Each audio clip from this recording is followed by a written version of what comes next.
صلى الله وسلم على سيدنا محمد خاتم الأنبياء وحبيب رب العالمين وعلى آله وصحبه أجمعين. رب اشرح لي صدري ويسر لي أمري واحلل عقدة من لساني يفقهوا قولي. اللهم صل وسلم وبارك على سيدنا محمد طب القلوب ودوائها وعافية الأبدان وشفائها ونور الأبصار وضيائها وعلى آله وصحبه حق قدره ومقداره العظيم. Amma ba'du, ucapan ibadah terima kasih kepada pengurus majelis dan juga kepada semua pihak yang terbabil yang sehingga terlaksanalah acara majelis pengajian kita pada malam hari ini. Rabbana fillah, yang walaupun secara sekilas tadi itu seketika sampai kemari terlihat tajuk yang diletakkan di depan tentang Islam adalah penyambung satu umat. Jadi saya baru tahu bahwasanya itulah topik atau juga tajuk yang akan kita bicarakan pada malam hari ini. Sepatutnya di masjid bagilah tajuk tentang kemenangan dan kekalahan ketika sebab tadi malam kita tak tidur, tengok tunggu sampai dekat pukul 3 baru habis. Itu pun masih diulas tadi.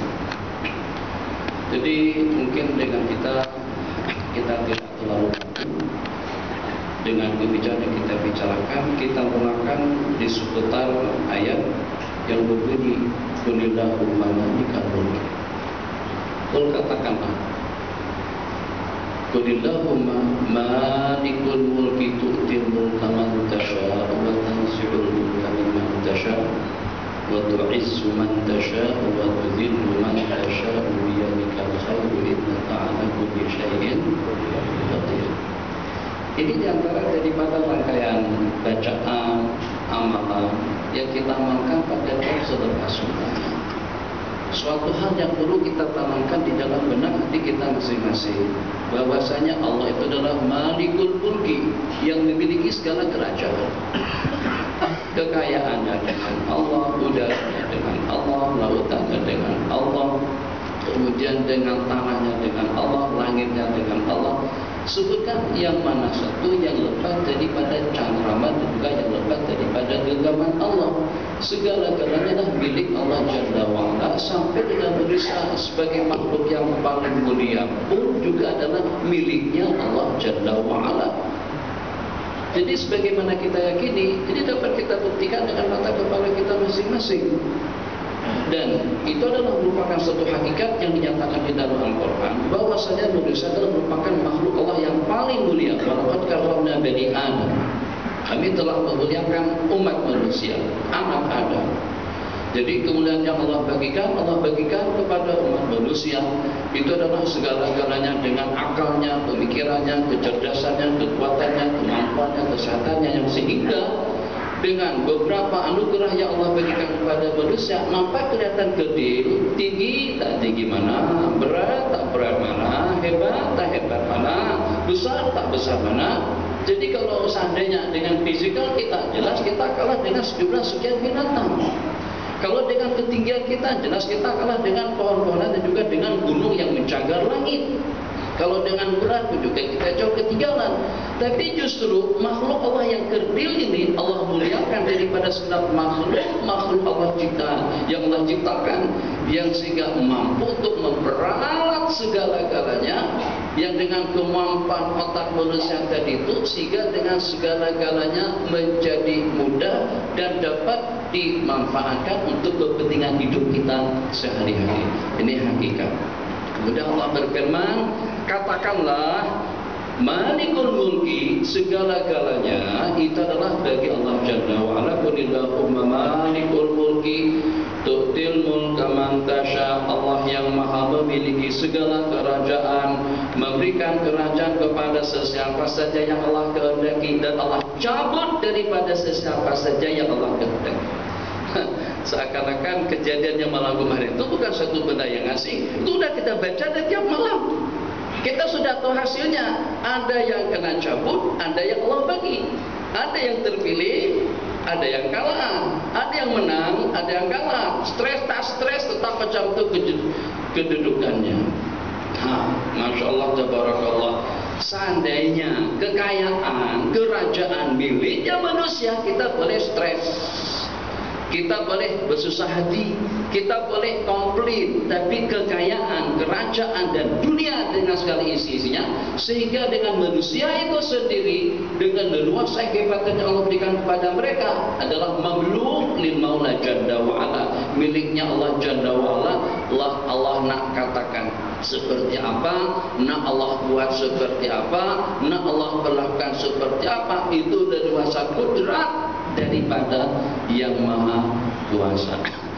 Qulillahumma malikal mulki tu'til mulka man tasha wa tanzi'ul mulka mimman tasha wa tu'izzu man tasha. Dan Allah muliakan sesiapa saja yang Allah kehendaki, wa yudhillu, dan Allah hinakan sesiapa saja yang Allah kehendaki, yu'izzu man yasha wa yudhillu man tasha tasha biyadihil khairu wa huwa ala kulli syai'in qadir. Di tangan Allah lah segala kebaikan dan Allah berkuasa atas segala sesuatu. Ini ayat yang perlu kita tanamkan. Yang kedua, Assalamualaikum warahmatullahi. Assalamualaikum warahmatullahi. Betul? Ke kanan ke kiri, boleh ke kanan atau ke kiri. Kemudian kita istighfar, kemudian kita baca La ilaha illallah wahdahu la syarikalah, la ilaha illallah, tiada Tuhan yang disembah kecuali Allah, wahdahu, wahda, maha esa, satu, la syarikalahu. Itu sudah kita nyatakan tiap waktu, tiap subuh, tiap maghrib sebanyak 10 kali. Tidak ada sekutu bagi Allah. Lihat dan kita saksikan. Saat ketika berlakunya gempa bumi, dengan bantuan siapa gempa berlaku? Saat ketika berlakunya tsunami, dengan bantuan siapa berlakunya tsunami? Saat ketika meletupnya gunung berapi, dengan bantuan siapa meletupnya gunung berapi? Hancurnya dunia, dengan bantuan siapa? Semuanya itu tidak ada bantuan daripada sesiapapun. Itu atas leluasa kudrat daripada Allah yang berfirman, Innama amruhu idza arada syai'an ay yaqula lahu kun fayakun. Segala sesuatunya, apabila Allah menginginkan sesuatu dalam hidup, menginginkan sesuatu dalam kehidupan manusia, di dunianya kita, di langitnya kita, dalam kehidupannya kita, itu hanya dengan kata-kata kun fayakun. Katakan, Allah katakan kun, jadilah, fayakun, maka akan jadi seketika itu juga. Masya Allah, tabarakallah. Allah tidak perlukan sekutu, Allah tidak perlu penolong. Lam yalid wa lam yulad, tidak dilahirkan dan juga tidak melahirkan, tidak ada anak dan tidak diranakan. Itu sifat Allah yang maha esa, esa daripada segala-galanya. Sebab kalau pada saat dengan kita mensekutukan Allah dengan sesuatu atau mensekutukan Allah dengan seseorang, itu sama sekali tidak menunjukkan atas keperkasaan, kehebatan Allah yang maha kuasa atas segala-galanya. Itu satu pelajaran yang kita ambil, satu pelajaran yang perlu kita ambil dan kita pelajari secara bening. Jangan terbawa-bawa emosi, jangan terbawa-bawa nafsu. Allah Maha Kuasa atas segala-galanya. Yang menyatu padukan hati umat itu adalah Allah. Yang memberikan kemenangan itu adalah Allah. Yang memberikan kejayaan itu adalah Allah. Yang memberikan keberkasan itu adalah Allah. Yang memberikan leluasa itu adalah Allah. Rezeki daripada Allah, kekuatan daripada Allah, rahmat daripada Allah, keampunan daripada Allah. Jangan sekali-kali dengan makhlukku mensekutukan aku dengan makhluk. Sebab kita sudah buat satu pernyataan, La ilaha illallah wahdahu la syarikalah. Tidak ada sekutu bagi Allah Jalla wa'ala. Kalau dengan bahasa kita di sini, malu Allah kalau masih memerlukan sekutu, malu Allah kalau masih memerlukan pembantu, malu Allah kalau Allah masih memerlukan penolong. Allah tidak perlukan penolong, Allah tidak perlukan pembantu, Allah tidak perlukan kita. Justru kita yang memerlukan Allah Jalla wa'ala. Allah Khalik, Sang Pencipta, Mahmud yang disembah, Maha Kuasa, Maha Mengatur, Maha Hebat, Maha Perkasa, Maha dengan segala kesempurnaan yang ada dalam 99 sifat Allah Jalla wa'ala. Maka pada saat agama Allah, prinsip daripada Allah atau syariatnya Allah Jalla wa'ala kita kongsikan kepada yang dimurka oleh Allah, seolah-olahnya menunjukkan bahasa orang Kalimantan, Allah tak boleh kan tolong kita tanpa dengan kita mengharapkan bantuan daripada makhluk. Allah kata, coba tengok, saat ketika Islam bertapa di tanah suci Mekah dengan jumlah bilangan tidak lebih daripada dalam hitungan jari. Itu permulaannya. Ditindas, dianiaya, diseksa, diusir, disakiti dengan bermacam-macam cobaan dan ujian yang penuh nimba kepada mereka pada saat itu. Tapi tetap saja slogan mereka Ahadun Ahad. Ditindas, diseksa, dianiaya, tak ada duit, tak ada politik, tak ada kekuatan, tidak ada kerajaan, tetap Ahadun Ahad. Begitu kan? Tapi kenapa akidah itu sudah pudar? Kenapa dengan kita mengungsikan orang-orang yang dimurka Allah untuk membela agama Allah? Pikir, renung sejenak. Kita bermuhasabah sekarang, bermuhasabah. Saya tidak menyembelih siapa-siapa, tapi kita bermuhasabah dengan diri kita masing-masing. Kita adalah sebagai umat Nabi Muhammad sebagai pembela kebenaran. Yang dan kita sebagai umat Nabi Muhammad untuk kita menegakkan yang hak di permukaan bumi agar terlaksananya apa yang Allah kehendaki. Sejak daripada kecil, sebelum kita dilahirkan, sebelum Tuk Wan, Tuk dan juga dengan nenek moyang kita lahir ke permukaan bumi, dengan hanya beberapa orang generasi saja, dengan beberapa orang insan saja. Kalau pada tahun ke-7, saat ketika si Umar mengucapkan 2 kalimat syahadat, itu jumlah kaum muslimin daripada kaum laki-laki tidak lebih daripada dalam 40 orang. Daripada kaum wanita ada yang mengatakan 11, ada yang mengatakan 15, ada yang mengatakan 25, bermacam-macam qaul. Tapi yang secara pasti berjalan selama 7 tahun dengan tindasan, ditindas, diseksa, dizalimi dengan cara yang diktator, dengan penindasan yang tidak ada tandingannya, sampai pada tahap dibunuh, sampai pada tahap diusir, bahkan dengan baginda Nabi kita sendiri dengan kesekongkolan daripada mereka usir daripada tanah suci Mekah. Suatu keyakinan yang tersemat di dalam hati para sahabat agar dengan kita mendapatkan pertolongan daripada Allah. Itulah yang diperlihatkan oleh Sayyidina Bilal bin Rabah, diseksa, dianiaya dan juga disakiti dengan bermacam-macam cobaan dan ujian, tapi tetap saja beliau slogankan Ahadun Ahad. Satu Maha Esa, Maha Esa, isyarat kepada Allah yang Maha Kuasa atas segala-galanya, yang mampu untuk merubah keadaan manusia yang paling lasah, manusia yang paling samsing, manusia yang paling kafir, manusia yang punya idola, manusia yang punya harapan dan cadangan, yang kalau pada saat diberikan peluang akan membunuh baginda Nabi SAW, seperti dengan Sayyidina Amr bin Al-As, seperti dengan Sayyidina Khalid bin Walid, seperti dengan Sayyidina Umar bin Khattab radhiyallahu ta'ala anhu. Terkhayalkan di dalam benak kepala para sahabat pada saat itu, yang dalam sekelip mata memandang ternyata manusia yang paling kasar, yang paling nakal dan yang paling samsek tadi itu berubah menjadi pembela Islam yang paling perkasa dan juga yang paling kuat. Ulama mengatakan sahabat Nabi kita membuat pernyataan dengan Islamnya Sayyidina Umar, dan itu Islam menjadi aziz, Islam menjadi kuat dan juga menjadi perkasa. Padahal sampai-sampai pada saat Nabi kita keluar di malam hari, Nabi kita pergi ke masjid, sembahyang di hadapan Ka'bah, Waladhdallin, amin. Amin. Pada masa Nabi kita menuju ke masjid, bunyi gerisik atau bunyi berisik nih, rusak seperti ada bejana. Blak, blak, blak, blak, blak. Nabi kita tengok ke belakang, siapa kamu? Awas siapa? Jadi kata yang di belakang, Umar. Jadi kata Nabi kita, sampai ke sini juga kamu lagi yang Umar. Maksudnya tak puas-puasnya kak mengejar aku, menyakiti aku, mengganggu aku, kacau hidupku.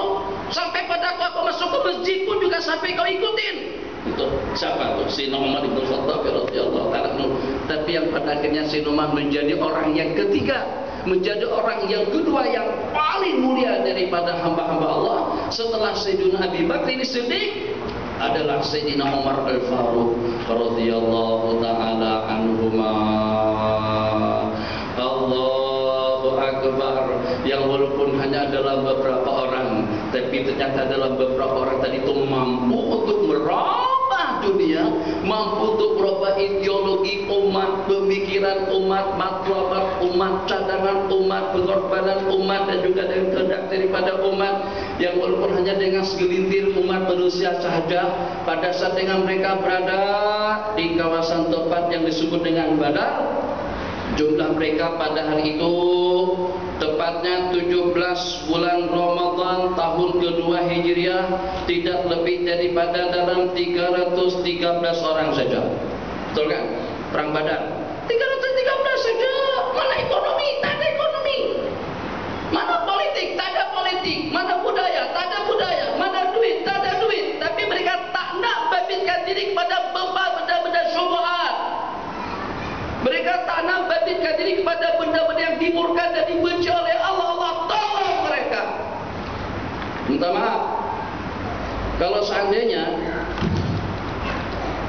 yang barisan menang, Pakatan menang, jadi kita kata, Allah kata, aku tak mampu bagi kalian minat. Saya bukan orang pas. Ini kita muhasabah, bukan barisan, bukan pas. Kita hendak mengkaji dengan bahasa rasional, bahasa akidah dan pokok. Jadi Allah tersinggung tak? Tersinggung. Tsunami aku yang menggerakkan. Gempa bumi aku yang berkehendak. Berubahnya tim manusia aku yang berkehendak. Anda sehat aku yang berkehendak. Anda jaya aku yang berkehendak. Anda bankrupt aku yang berkehendak. Semuanya daripada Allah Jalla wa'ala. Tak mampu kan aku bagikan kemenangan kepada kalian tanpa harus melibatkan orang-orang kafir? Tak mampu kan dengan aku memberikan kejayaan kepada kalian tanpa harus kalian membabitkan diri kepada benda-benda syubhat? Itu pertanyaan yang sehingga dengan beberapa rangkaian cerita dan juga dengan beberapa kajian dan juga dengan beberapa peristiwa bersejarah tadi itu, Allah ingin memperlihatkan dan menanamkan satu keyakinan kepada para sahabat.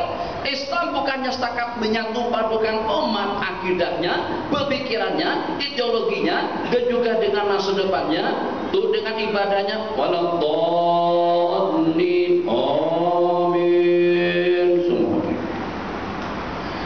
dengan geraknya dan juga dengan harakahnya, dengan pemikiran dan juga dengan cadangannya pun juga masyaallah tabarakallah, dengan pemikiran yang sama, dengan aksi yang sama, dengan cadangan yang sama, dan juga dengan keinginan yang sama, dengan target yang sama, dan juga dengan langkah yang sama. Itu dapat kita perhatikan dalam pergerakan subuh yang lima yang kita laksanakan. Idza qala al-imam waladhdallin, apabila imam membaca waladhdallin, maka di belakang makmum semuanya qulu, katakanlah amin sebagai sorongan, gerak yang sama. Wa idza raka'a, dan apabila imam ruku' farka'u, wa idza sajada fasjudu, wa idza qala sami Allahu liman hamidah faqulu rabbana walakal hamdu. Itu panduan dalam agama kita. Memang tidak perlu kita ragukan lagi, Islam menyatu padukan antara Bilal Habasyi daripada Habasyah dengan Suhaibur Rumi daripada Romawi, dan juga dengan Sayyidina Salman Al-Farisi daripada Parsi, menyatu padu dengan bangsa Arab pada saat itu. Aus dengan Khazraj, sejak sebelum datangnya Islam tidak pernah akur, tidak pernah bersatu padu. Kalau bukan karena Islam yang menyatu padukan antara hati dengan hati. Tiga sampai kata Sayyidina Umar, kalau seandainya aku berjumpa dengan pembunuh orang tuaku, tapi setelah aku Islam, aku tidak akan kacau dan juga aku tidak akan ganggu dia. Tapi coba kalau seandainya sebelumnya, maksudnya sebelum mengucapkan dua kalimat syahadat, pernyataan dinyatakan oleh Sayyidina Umar sendiri atau oleh Sayyidina Abu Bakar Siddiq radhiyallahu taala anhu, yang pada waktu berlangsungnya perang Badar, maka pada itu sang anak mengatakan, Pak, semalam tuh pada perang Badar saya tengok papa dengan kudanya dededak, tapi justru aku yang mengelak, justru aku yang menjauhkan diri atau menjauhkan kudaku daripada papa, seperti pura-pura tidak melihat. Jadi apa kata Siluman, seandainya aku yang tengok awak, aku akan bunuh kamu. Itu setelah Islam. Kepada siapa? Kepada orang musyrik. Tarik orang musyrik. Cuman Allah bagi kemenangan. Renung sejenak. Bagaimana dengan kita membuat pernyataan Malikul Mulki yang memiliki segala kerajaan, ternyata dengan kita masih bimbang dan ragu dengan pertolongan daripada Allah Jalla wa'ala. Dunia dengan mereka, kekayaan dengan mereka, duit dengan mereka. Kata Abu Jahal, kita santai saja, relax saja. Kita pergi ke Badar, maka kita bawa onta, kita sembelih, kita nyate, buat gorengan, gulai kambing, gulai onta, gulai lembu. Nanti dengan binu wanita menari, kita dengan lagu-lagu dangdut, dengan lagu-lagu rock atau juga dengan lagu-lagu apa saja. Jadi kita dansa, kita menari, kita berseronokkan nanti di sana. Itu pernyataan daripada Abu Jahal saat ketika membawa pasukan tidak kurang daripada 1000 orang. Dengan ontanya kaum muslimun hanya punya tidak lebih daripada 70 ekor onta, digilirkan oleh sejumlah tidak kurang daripada 313 orang sahabat. Kuda setakat 2 aja, senjatanya dalam beberapa pucuk, tapi macam mana mereka boleh menang? Allah ingin perlihatkan, ini dia kehebatanku, ini dia keperkasaanku. Kamu tidak boleh kau sikalakan dengan makhluk, sebab itu akan mencemarkan keagungan, kebesaran dan kemuliaan Allah Jalla wa'ala. Allah tidak boleh dikongsikan dengan makhluk. La syarika lahu, tidak ada sekutu bagi Allah. Wa bidzalika umirtu, macam itulah bagi Nabi aku diperintahkan. Wa ana minal muslimin, itu pernyataan kita kembali pada waktu kita membaca doaul istiftah. Ahbabana fillah, sehingga dengan jumlah bilangan yang terbatas tadi itu, tapi dengan hati yang terpadu, sama-sama saling doa mendoakan. Aus dengan Khazraj ternyata sudah mulai bersatu, sehingga kalau tadinya menyimpan rasa dendam, dendamnya sudah tidak ada, hasudnya sudah tidak ada, rasa bencinya juga sudah tidak ada. Sama-sama dengan kiblat yang sama, dengan target yang sama, dengan tujuan yang sama, dengan matlamat yang sama. Allahu Akbar dalam sembahyang 5 waktu. Nabi kita katakan, la yu'minu ahadukum, tidak beriman salah seorang daripada kamu. La yu'minu ahadukum, tidak beriman salah seorang daripada kamu pada saat dia kenyang sedangkan tetangganya masih lapar. Bahasa hadis Nabi kita bersabda, kalau pada saat dengan kita membawa makanan, membawa minuman atau membawa apa saja yang seumpamanya, kalau pada itu dengan kita tidak akan membagikan kepada anak tetangga kita, maka bagaimana caranya kita masukkan barang makanan, buah-buah jenis durian dan yang seumpamanya itu kita masukkan secara sembunyi untuk tidak melukakan perasaan daripada putra-putri tetangga kita. Kalau kita tak nak bagi, itu bertujuan untuk apa saja? Bertujuan untuk menyatu padukan umat. Terhimpun mereka pada tiap 5 waktu melaksanakan sembahyang secara berjamaah. Dihimpunkan kembali mereka pada waktu melaksanakan sembahyang Jumat. Dihimpunkan kembali sekali setahun dengan jumlah bilangan yang lebih ramai pada waktu mereka melaksanakan salat Id, yang sehingga yang walaupun dia dengan jabatan yang tinggi, yang walaupun dia mendapatkan kedudukan yang paling mulia di sisi Allah, Sayyiduna Abi Bakar Siddiq radhiyallahu taala anhu, Nabi kita bersabda dalam sebuah hadis, la usina imanu Abi Bakrin bi imanil ummati kulliha, la rajaha bi imanu Abi Bakrin. Kalau imannya Abu Bakar itu ditimbang ditimbang dengan iman umat semuanya, niscayalah dengan iman dan yakinnya Sayyidina Abu Bakar tadi itu lebih berat. Ternyata di samping beliau Bilal Al-Habashi, di samping beliau Salman Al-Farisi, orang yang paling mulia di sisi Allah, ternyata bersampingan dengan manusia yang paling jauh daripada Allah Jalla wa'ala. Siapa yang dapat menyatu padukan antara dua yang berlawanan, antara dua yang bertentangan? Kalau tadinya antara Islam dengan kufur, ternyata sekarang semuanya sudah Islam. Allah Jalla wa'ala biyadihi malakutu kulli syai, yu'izzu man yasha wa yudhillu man yasha. Jadi minta maaf dengan bahasanya. Bahasa ini secara telanjur pernah saya ucapkan pada beberapa waktu yang lalu. Mungkin ada yang mengaman, mungkin juga ada yang sedar, yang sehingga gara-gara dengan ucapan tadi itu mengajar saya di tempat yang berkenan itu diberhentikan dan dibekut oleh kawan-kawan. Pernah terucapkan kata-kata semacam ini, selama masih ada kuman atau bakteria dalam usaha dakwah, dalam usaha agama, Allah tidak akan tolong. Jadi pada itu yang saya sebut, selama masih ada Syiah dalam pergerakan umat ataupun juga gerak salaf yang ekstrim, Allah tidak akan berikan pertolongan.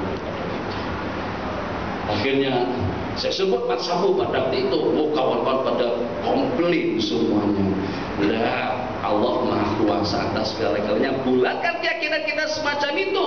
Kalau kita inginkan kebahagiaan dunia dan akhirat, jangan sampai Allah kita sekutukan dengan makhluk, dan jangan sampai dengan kita beranggapan Allah tidak mampu untuk memberikan pertolongan kepada sesiapa saja yang Allah kehendaki. Sebab kenapa? Sebab segala-galanya itu adalah milik Allah yang menyatu padukan hati. Dalam sebuah hadis Nabi kita bersabda, qulubu bani adama, hati manusia baina usbu'aini min asabi'ir rahman, antara dua jari Allah Jalla wa'ala. Allah putar balikan seperti apa yang Allah kehendaki. Ini yang pertama. Minum terlebih dahulu. Bismillahirrahmanirrahim.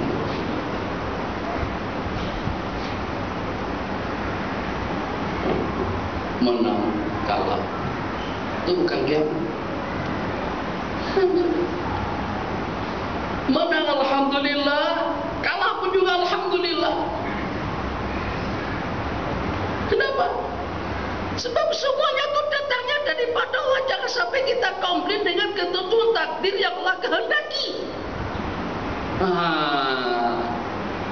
Enggak. Yuk, jemaah. Ada motion begitu. Ada pengajian Syekh Nuruddin. Nanti lah sekarang. Masih stres lagi Syekh. Masih stres. Kasih kemarin itu tak memuaskan.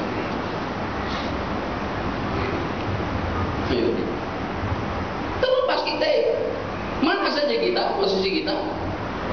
Pertama kita tanamkan kerajaan miliknya Allah. Allah bagikan kepada sesiapa saja. Satu, sebab telah miliknya Allah. Nabi kita bersabda, dan dalam sebuah hadis qudsi Allah berfirman, aku akan bagikan dunia, kerajaan, kepemimpinan kepada sesiapa saja yang aku cintai atau kepada orang-orang tidak aku cintai. Tapi aku tidak bagikan agama, tidak akan bagikan ilmu, tidak ya, kecuali kepada orang-orang yang aku cintai. Dua, itu prinsip. Kemudian yang ketiga, jalan. Saya tak tahu, saya tak pernah mangka. Kami bukan mangka, kami coblos. Tuh coblos sih. Gambar parti itu semuanya ada, terus cucuk macam tuh sampai pelubang, tuh coblos. Sini mangka, saya tak pernah mangka. Yang menggerakkan tangan tuh siapa? Allah. Yang menghadirkan kita ke sana semalam tuh hujan lebat. Kali saya di Perak semalam tuh lebat sungguh.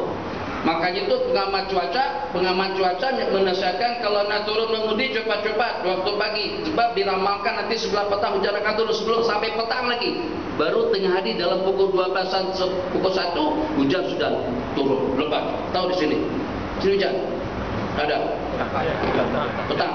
Yang sana pukul 12-an, ya pukul 1 udah hujan lebat. Mantaplah tabarakallah. Oke, ambil pen. Dia dengan pen kamu kan. Pen. Oke, ambil pen. Seketika kita dapatkan dikata dua nih. Tak kuasa kalau untuk gerakan tangan seseorang tadi itu, yang tadinya nampakkan yang di atas terus ke bawah, yang tadinya nampakkan yang di bawah terus ke atas. Tak boleh kah? Boleh. Nampak remang-remang, yang mana satu nih?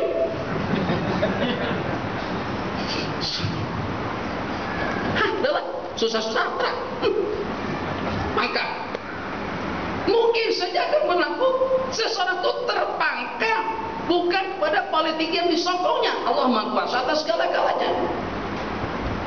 Ku banyakkan yang itu, ku kalahkan yang ini, ku menangkan yang sana, ku gagalkan yang ini. Dan ada lagi dalam TV saya tengok malam tadi itu dengan yang pangkahan yang tak sah itu banyak betul. Yang tak sah itu maksudnya pangkah kedua-duanya. Itu tak sah satu atau tak pangkah langsung, tak sah juga. Atau pangkahnya di luar kolongan atau seperti tak sah juga, banyak semua. Tak nampak kan? Takkan langsung situ. Tak ada panduan kaji nak mangkah itu ada kan? Mesti ada taklimat dulu. Cuman nak mangkah bercampur sampai boleh tak sah, itu pertanyaan. Kita ambil pelajaran daripada situ. Takkan tak nampak Tuhan bawa supaya mata yang hak tu baik. Yang benda kecil macam ini besarnya seperti genggam. Takkan tak nampak. Itu sampai belum yang semacam itu. Siapa yang sampai pada saat sampai ke situ ternyata hati tidak terbuka untuk memangkah baik yang atas ataupun juga yang bawah. Samping nyamping di atas bawah atau samping nyamping kan? Bawah. Atas bawah. Ternyata hati apakah kedua-duanya lah adil. Kedua-duanya. Ada yang tak pangkah langsung, ada yang setakat masuk dia masukkan kertas kosong, ada juga. Ada yang pangkahnya ke samping sehingga sampai jadi tidak sah. Siapa? Allah ingin memuliakan, aku kuasa. Dan ada yang terbalik di kawasan mana? Ya Allah sudah mempunyai jabatan tinggi sebagai timbalan daripada menteri, kalah. Ayo, siapa yang bagi kaki kau? Mesti balik lagi. Anak tak khayalan. Anak dah habis belanja banyak nih. Cuma mana sampai kalah. Dan di mana saya tahu dia Saifuddin dengan siapa? Nasaruddin itu tahu lah. Pokoknya ada lambang tadi itu.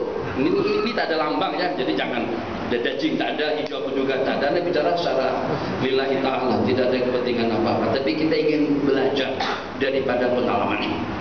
Masya Allah, tabarakallah, betul-betul Allah kuasa atas segala-galanya. Nah, kalau memang kita yakini kemenangan dan kekalahan itulah daripada Allah, agar hidup kita tetap stabil, tetap tidur nyenyak, makan lalu, ibadah istiqamah, jamaah jangan ditinggalkan, pengajian jangan ditinggalkan, zikir jangan ditinggalkan, kebaikan jangan ditinggalkan. Kalau memang kita sudah mempunyai jaringan ibadah yang dikenal oleh para malaikat, itu jangan sampai jaringan ibadah kita tadi itu tergagalkan, terwujudkan menjadi kosong disebabkan karena dengan kekalahan yang menimpa kepada kita. Kenapa? Sebab nahnu nurid wal maula yurid wa la yakunu illa ma yuridul maula jalla wa ala. Kita berkehendak, Allah juga berkehendak, tapi tidak akan mungkin berlaku melainkan apa yang dikehendaki oleh Allah Jalla wa Ala. Tenang, kita maju, beli rumah, menang kalah tetap kita lalu makan, tambah lagi, masya Allah, tabarakallah. Kerabu insya Allah, nasi kandar, naam, nasi goreng iya, nasi belau lalu juga nasi lemak, masya Allah, tabarakallah. Mesti orang kena malam subuh tadi itu banyak yang tak lalu makan nasi lemak. Bukan menang kalau kita satu negara hilang. Pikir setelah pakatan. Ayo, agama tercemarkan. Menang tak dapat apa. Mana ulama kita? Mana Rasulullah? Mana kebijakan daripada mereka bangsa itu? Pada waktu saya di Kedah, semuanya sepakat mengatakan kemenangan yang diraih oleh warga Kedah pada saat itu di luar daripada khayalan. Allah ingin memuliakan, aku kuasa atas segala-galanya. Bukan karena mereka berkempen kuat, bukan karena bulan semuanya di atas gunung tak. biasa saja efeknya pada itu. Tapi Allah ingin memperlihatkan dia di tangan pula segala-galanya. Jadi bagaimana dengan kita? Saya bukan untuk menghibur orang yang kalah, tapi bagaimanapun ini prinsip, yang menang belum tentu dengan kemenangan berarti dia disukai oleh Allah. Dengan kekalahan belum tentu dengan kekalahan dia dimurka dan dibenci oleh Allah Jalla wa'ala. Sebab Allah menguji manusia dengan nikmat dan cobaan. Ujian itu bukan pada tuh sakit, bengkrap, terganggu, tertindas, dizalim, dianiaya, dipukul. Kadang-kadang juga yang namanya nikmat itu justru, yang namanya ujian itu justru ketika Allah bagikan duit, Allah bagikan harta, Allah bagikan jawatan. Allah tengok apa yang kita buat dengan nikmat anugerah yang Allah bagikan tadi itu. Jadi tidak boleh dengan kita berpandangan dan pandangan mata kita yang kerdil. Kita melihat kalau pada tuh banyak duit, sehat jasmani, kuat, tenaga, gagah perkasa, boleh kesana kemari, berarti dia adalah orang yang direstui oleh Allah. Belum tentu. Mungkin dia orang yang paling dimurka oleh Allah. Mana buktinya? Fir'aun yang mengaku Tuhan, Allah bagikan segala-galanya. Namrud yang zalim dan diktator, Allah berikan segala-galanya. Jadi tidak boleh untuk kita memposisikan dan juga untuk menilai seseorang mulia atau tidaknya di sisi Allah, baik atau tidaknya, tinggi atau rendahnya, itu dengan jawatan atau juga dengan kedudukan atau juga dengan harta yang Allah bagi. Kadang-kadang Allah uji dengan nikmat, kadang-kadang Allah uji dengan azab. Kadang-kadang Allah uji dengan jawatan, kadang-kadang Allah uji seketika dengan jawatannya diambil oleh orang lain. Biyadihi lillahi fi khalqihi syu'ur. Jadi macam mana dengan kita? Kita boleh bersikap seperti Al-Imam Fudail bin Iyad yang pernah saya ceritakan pada beberapa malam yang lalu. Masya Allah, Maji secara jujur, siapa dari kalangan Maji belakang yang pernah kematian anak? Tak pernah. Kematian kakak atau adik? Tak pernah. Kematian mak dengan ayah? Mesti ramai. Pada saat kita ditinggalkan oleh mak yang kita muliakan, yang kita sayangi, mesti akan meleleh, nangis kita. Orang yang pernah kematian anak tak boleh memendung air mata. Orang yang kematian istri yang setia tak boleh memendung air mata. Kenapa setia? Sebab ada orang yang kematian istri ketawa je. Itu cerita lain. Ada orang yang kematian suami istri ketawa, itu cerita lain. Ini yang setia. Suami nangis, istri pun juga menangis seketika ditinggalkan oleh pasangan hidupnya. Masya Allah, tabarakallah. Jarang-jarang sekali ada dengan azan pukul berapa? Isya 34 menit. Ada isya nanti kita stop sejenak. Azan terus. Azan saja. Amat selepas pukul 9 subuh. Setengah kata dah lembu. Siapa pun tutup gara-gara pengajian malam itu belum bagi lembu tumpah untuk pengajian malam. Lembu itu diantara daripada lembu yang boleh membanggakan dengan lembu-lembu lainnya, sebab dia disembelih karena Allah, disembelih karena agama, dan juga dimakan oleh orang-orang yang dibenci. Bukan dimakan semua orang-orang yang di Bukit Jalil, atau juga dimakan oleh orang-orang yang murah-murah, hidup yang tidak ditagi dan juga tidak tobat. Allah, kematian saya sudah alami. Kematian anak saya pernah alami. Terpisah dengan sang kekasih saya pernah alami. Memang sulit untuk kita menemukan rasa nangis pada saat. Tak ada orang selepas kematian anak terus mengatakan majlis kenduri kesyukuran. Alhamdulillah. Kenduri kesyukuran itu kalau kita nak pergi ke Makkah, bukan selepas istri meninggal. Itu kenduri arwah namanya. Itu kenduri ta'lil, bukan kenduri kesyukuran. Tapi Imam Fudail bin Iyad seketika meninggalnya putra baru kelihatan ceria, senyum dan ketawa. Dulu-dulunya tak pernah senyum, jarang-jarang senyum. Orang pun tu tanya-tanya, Haji, berguru, coba maulud mengguna baju ria pada saat anak meninggal. Jadi kata beliau, sebab Allah menghendaki sesuatu yang dengan aku dengan kehendak Allah. Allah menghendaki anakku meninggal dunia, maka aku dengan ketetapan takdir yang Allah kehendaki. Siapa kita kalau sampai kita komplit dengan kehendak Allah? Pasti tak apa yang kita inginkan itu baik? Belum tentu. Pasti tak yang kita targetkan itu mulia? Belum pasti. Pasti tak kalau pada saat dengan doa permintaan kita dikabulkan, kita berarti orang yang dekat kepada Allah? Belum tentu.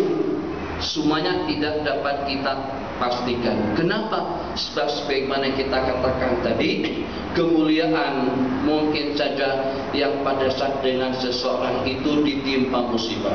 Bahkan dalam satu ungkapan kata-kata yang bagus sekali daripada Imam Ibnu Athaillah As-Sakandari, kata beliau di dalam kitab Al-Hikam, rubba maksiatin awrasat dhulla khairun min ta'atin awrasat izzah. Mungkin saja satu kemaksiatan yang membuat kita merasa hina dina itu lebih elok, lebih baik daripada ketaatan yang membuat kita menjadi angkuh dan sombong.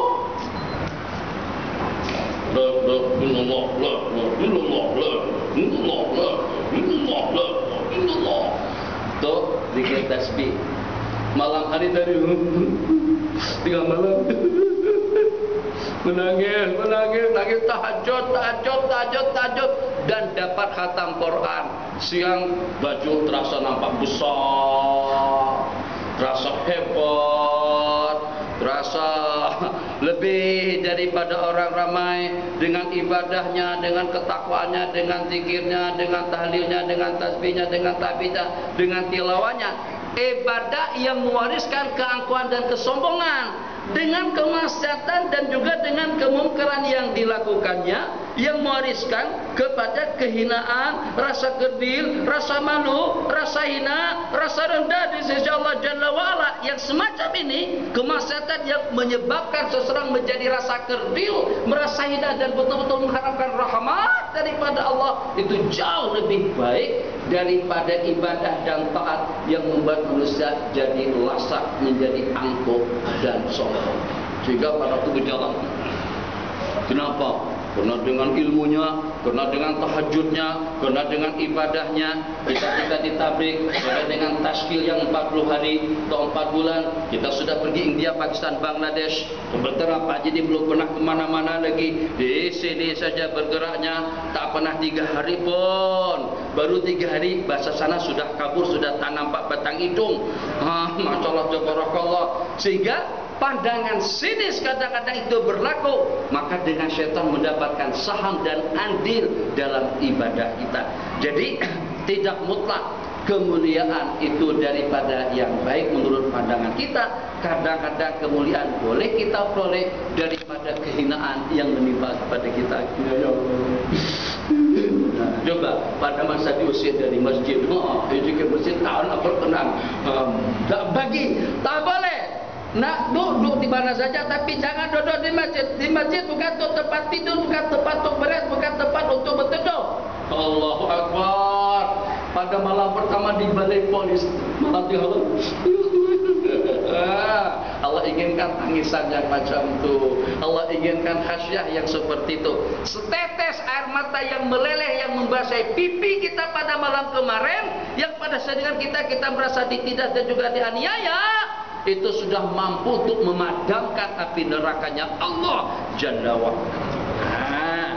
Kemuliaan tidak mutlak pada waktu kita dapat duit banyak. Kemuliaan tidak mutlak pada waktu kita berjaya dan berhasil. Kadang-kadang kejayaan di sisi Allah Jalla wa'ala justru dengan keadaan yang sebaliknya. Tapi betapa seronoknya, bahagianya yang kalau pada saat di dunianya bahagia dengan harta dan kekayaan, dengan dunia dan kesehatan dalam waktu yang sama, Allah restu dan ridho kepada kita. Kita dengar laluan adzan terlebih dahulu.